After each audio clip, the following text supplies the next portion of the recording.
Welcome to the Nami Guide, everyone. Today we're going to go over abilities, matchups, runes, what abilities to max, items, power spikes, and we're going to have 3 example games. Let's get into it. We're talking about Nami, probably the best blind pick support that you can pick right now. The League of Legends wiki fandom has the most detailed ability information that you're going to get. So Nami's passive is Surging Tides. Nami's abilities grant bonus movement speed to allied champions hit decaying over 1.5 seconds. Bonus is doubled from the ultimate Tidal Wave. Now, one thing you might not know about Surging Tides is that even your Aqua Prison, which normally you're going to try to bubble an enemy with, you can also just hit an ally with and speed them up. So keep that in mind. Nami's Q is the Aqua Prison, or most people know it as the bubble. Nami launches a bubble at the target location that lands after about 3/4 of a second delay, dealing magic damage to enemies hit and suspending them for 1.5 seconds, during which they are revealed. Allied champions are granted Surging Tides in a slightly larger area, so you can increase the movement speed of your allies around the enemies you bubble. That's kind of the best effect of it. But because of this 3/4 second delay, you're just gonna miss this a lot of the time unless you're using it specifically when the enemy roots themselves in place with an auto attack to last hit something, or a long animation ability, or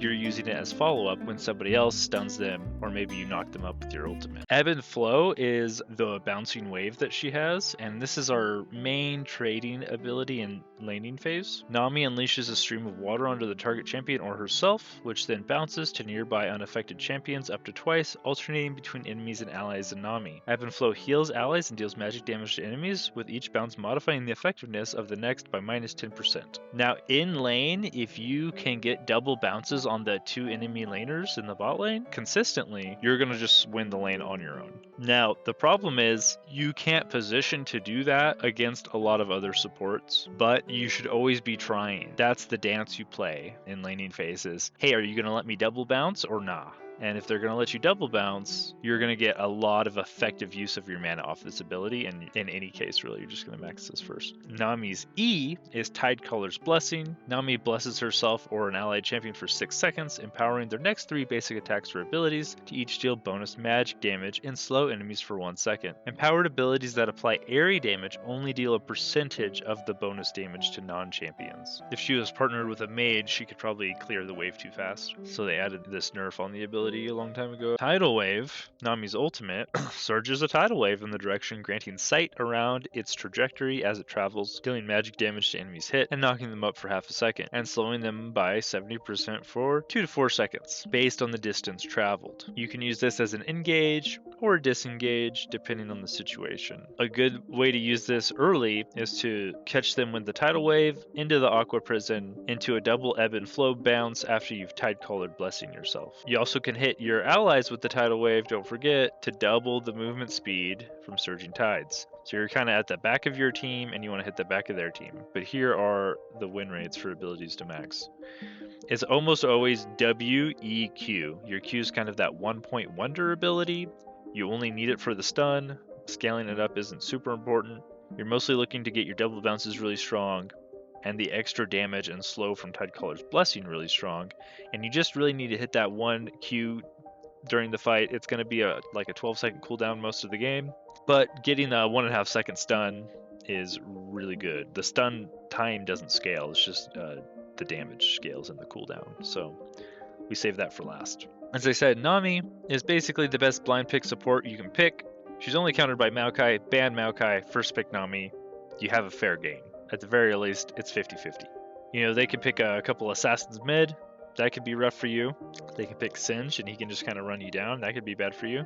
But most often, you're going to be fine. The base runes are here. Just summon Airy, because this is going to work on our Ebb and Flow, where we bounce the wave between us and the enemies really easily, doing damage and shielding. Mana Flow Band, you have mana. You need 1 mana rune somewhere. Transcendence is just general ability haste, so that you can get your abilities up multiple times in a team fight later on, or in lane in a long trade, like an all-in. Scorch is going to give you that priority in the lane when you are going for your double bounces on Ebb and Flow. This is just adding to that laning effectiveness. For Resolve, since you are positioning to get the double bounces, you need bone plating because chances are they're just going to turn on you and try to outtrade you. At least you can get one good double bounce in every 55 seconds off the bone plating cooldown. Revitalize, just heal and shield power. Ebb and Flow heals for a good portion of health later in the game. If you bounce it to 2 teammates, you could heal them both for half. And for the shards, we just take adaptive force and health per level. Now there are some variations on this though. Notably, if you're in a poke lane, like a Vel'koz or Brand or somebody who's really giving you trouble early on, you can go boots, magical footwear, and biscuit delivery to make sure you don't get poked out of lane. Alternatively, you can take the domination runes, Deep Ward, and Relentless Hunter if you're versus a really passive scaling lane like Zeri Sona. And this will let you get more roaming and deep wards so you can try to push your advantage into their jungle. Okay, there's also an option here in Precision where you go Presence of Mind for more mana regen and Legend Haste for more ability haste. But usually you only need this much mana if you're poking them under the tower. So like you have a Lux or a Caitlyn teammate, you're constantly pushing in your lane and you're poking them under the tower and you need constant mana pressure to play that playstyle. World Atlas, 2 health potions, Stealth Ward, get an early ward down on your first or second base, get your Oracle Lens out. Don't waste money on control wards until you can defend the control wards for big objectives like a dragon fight, when the whole team's there, or if you know you're trying to set up a gank for your jungler in your lane, drop this in your tri-bush, give them a sneaky route into the lane. I would say boots of swiftness are actually just the go-to. If they absolutely have no slows on their team, you could go the lucidity boots. For your first item, we're just going to drop into the Imperial Mandate. The coordinated fire on this, it's great when you hit a bubble. It's pretty much GG. You're going to chunk them for another 10% of their health. You're not going to get super punished for any of these secondary items. They're all kind of situational and useful and around the same win rate. So go ahead and pick up whatever you want, but if you just want to default to a blind build, just get the Battlesong. The movement speed buff is great for engages with your Tidal Wave or disengages when you need to get out of there. Every single enchanter support where you're building these mana regen items, first 2 items, you're just going to go Dawncore third. I do have Oblivion Orb on here in case you're versus a really high healing team like Zax, Aatrox's, Dr. Mundo's, Soraka's. You can go early Darksteel if you're really stomping and snowball into a Medjai's. That's perfectly fine. You're pretty safe. You're not going to lose the stacks very easy. You can really go any of these enchanter items. They're all really good. The key thing you want to think about is, hey, am I buffing a spellcaster or somebody who uses ability power? Or am I buffing somebody who is an attack speed champion like Ashe or Vayne? Do they have a 3-hit proc? Am I buffing a Jax in the top lane? And if it's neither of those things, like you have a crit Draven or something, maybe just Moonstone Renewer is going to be the best for you. And if the only way they kill your squishy carry, like your Draven or something, is by hitting him with a Morgana binding or a Lux Q into, ultimates, just get Mikhail's Blessing and they can't all in him. This is a really underlooked item, but basically always purchased in high elo when it's necessary. Yeah, so here are all the options. Or your power spike is on your first item and your second item, and then you start falling off a cliff. So you're really just kind of like filling out the first laning phase. Trying not to get all in. You're trying to get your double bounces in without getting hooked or dove on or really getting really bad trades. You can take kind of bad trades though and lose more health in them. And it's kind of okay on Nami because that means your AD carry is going to have full health. And then once you get your first item and second item, the enemy should not be able to play the game. You should be able to keep them at the tower, contain them at the tower, roam around the map, take the plates, take the objectives. The game should be yours in between here. And I think most games are ending right here anyways, right when you're starting to fall off a cliff. So that's pretty good for you. And you don't even fall off a cliff very fast. You're still more useful than a lot of champions all the way up to the end of the game. So let's get into the games. We have game 1 here on our Nami guide.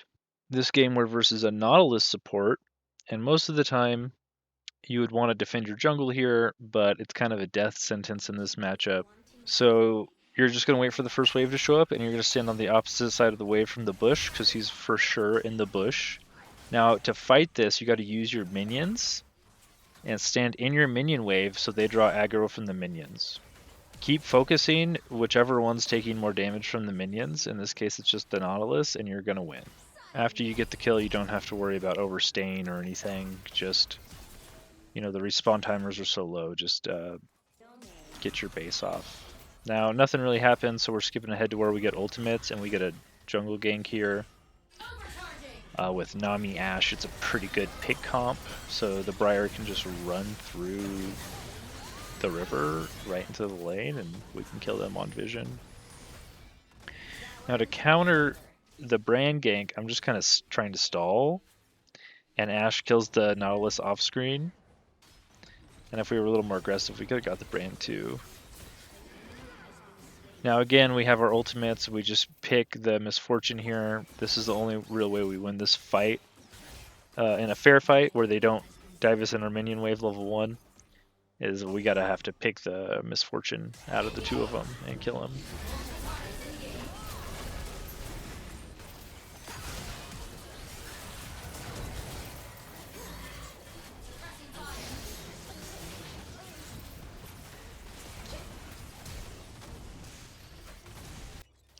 On to the first dragon fight, we're just positioning behind our top lane Darius. And we're able to get good flank on him with Briar and Ashe. And we're just trying to speed people up with the bubble when we're not in range. Yeah, that'll do. To land it, keep the Darius in melee range. Speeding ahead here to 18 minutes, you know, you just gotta punish the side laners when they overextend. Now here, they just got Atakahn, and we picked off Brand, so we do have a man advantage here, except Vex is low. But as long as Vex comes in at the very last second, we can use the man advantage still. Nautilus does clip me with the hook, but it's not really a good target. Okay. We're doing it to him. Now back in the bot lane here, I'm just baiting this Brand because I got Vex coming through the river. So I just want to keep him interested. So if I just, you know, throw out my cooldowns and kind of like mess around, it's pretty easy. Now here's where your team starts to throw. We're ahead 20 to 36, but now I got Darius trying to kill their whole team by himself. And he's just going to fight till he dies. So don't die with your team. We lost 20 kills. So they killed 2 of us a minute out of nowhere. And this is going to happen in a lot of your games. So here they try to siege the tower, and it's the opportunity. You just throw all your abilities, and we're able to get Brand, and we're able to get Pantheon, and then we can push it down mid and take the inhibitor, and we can get Brand again, and we can push to end the game. Now, did it have to be that hard or that close? No, but macro decision making is one of the hardest things to learn, because the fact that it takes place at the end of the game, after 30 minutes, is the reason why people don't have as much practice doing those things, right? Everybody's got practice every game laning in the first 15 minutes before people FF, but they don't have practice after 30 minutes, where most of the games don't go that long. And even 15 to 30 minutes in that, you know, mid to late game transfer, people don't know how to push their leads efficiently a lot of the time. Easy, baby. So now we're here into game 2, and I skipped over laning because my lane partner, this Varus, was just super passive. And so when they're super passive, you know, just go around and roam. I got a pretty good Katarina this game, so it's going to be mostly playing around this Katarina. I want them to fight around Katarina. I want to fight around Katarina. Here I get my ult into the bubble combo, and we're able to get him. The re-engage on the Wukong's pretty troll, and he throws his life away to Katarina. That's great. They finally dive bot lane, so we got aggression down here, but they way overextend, and we get 2 on Italy. That's pretty good. But the Varus is helpless. Eventually here I get a pretty good bubble that he can play off of. But I'm trying to play way behind him to show him that, hey man, I have no confidence here. But ult into the bubble on Caitlyn, and then the Caitlyn comes back and gets hit with a Varus Q, and that's that. You know, I finally got a kill on Varus, even though he, you know, didn't want to take control of the lane like we definitely could have. So this one started off really slow. We're already 11 minutes in and nothing's really happened. But I land another good bubble on the Ahri, and Italy's able to take her out.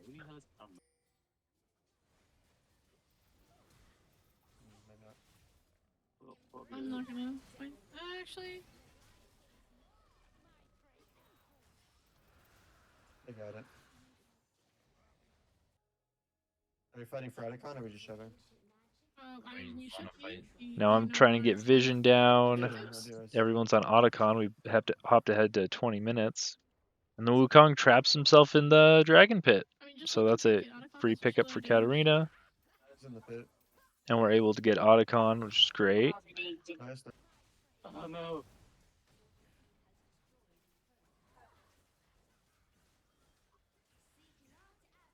Good catch on the Jax too.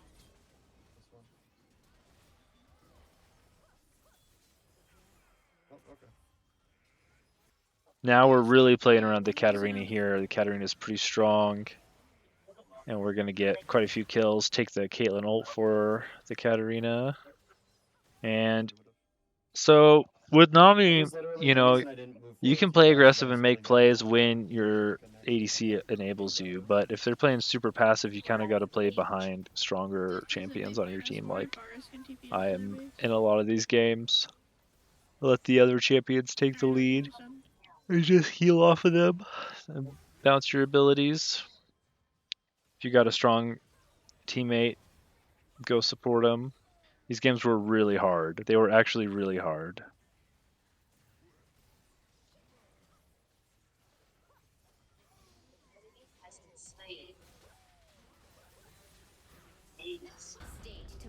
We got Nami and Ashe versus Vel'koz and Zeri. We're gonna have to dodge some Vel'koz poke. Alright, and look around this corner here. Kindred is not here yet. Zeri shouldn't be an issue. I do want to avoid the Vel'koz though. I'm gonna try to play on the side of the wave that the Zeri's on. And avoid the Vel'koz and only use my spell when I have mana flow band. Pretty good trade. Got some good double bounces in there. Now when you're winning, you're going to draw pressure from the jungler. You just got to know how to outplay these. Keep your resources high. Stay in your minion wave. Peel away. Yeah, I'm just going to blow everything. For that gank.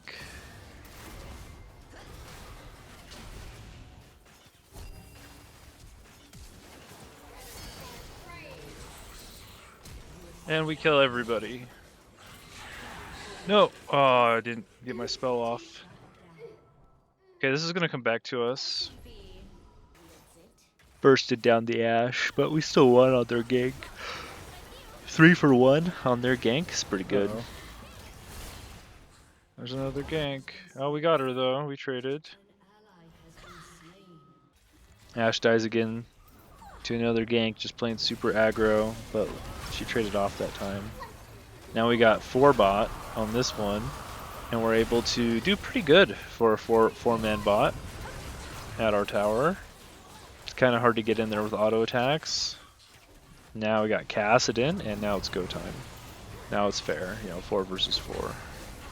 So we got this Gardener again. They've got their jungler on their 4-man bot. It's pretty good. Okay, we won that.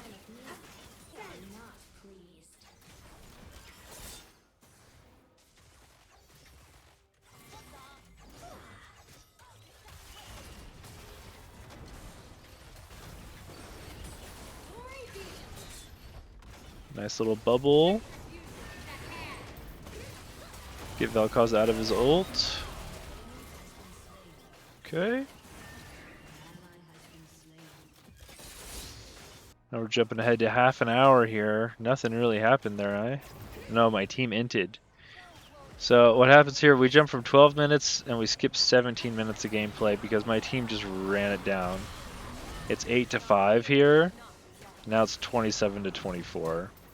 There's just a lot of stupid fights with my team dead that I didn't really get to play in. Finally here, the Jace oversteps.